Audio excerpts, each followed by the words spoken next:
So we checked we sent the program to the PLC and the HMI, and everything went in there successfully.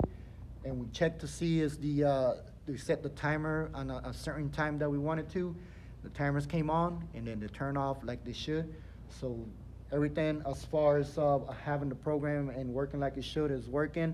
We checked the phase monitor. We pretend that it lost one phase, and it ended up going into a fault, and it was saying phase monitor or phase loss. So that's good. So now the next step that we're gonna do is we're gonna unhook the Ethernet from the laptop and have the panel connected to the the World Wide Web. So we're gonna pretend that this panel is wherever it's gonna be shipped it to, and we can control it remotely. If we ever have to send a new program or diagnostic or whatever, we can do it remotely. So that's what we're gonna do.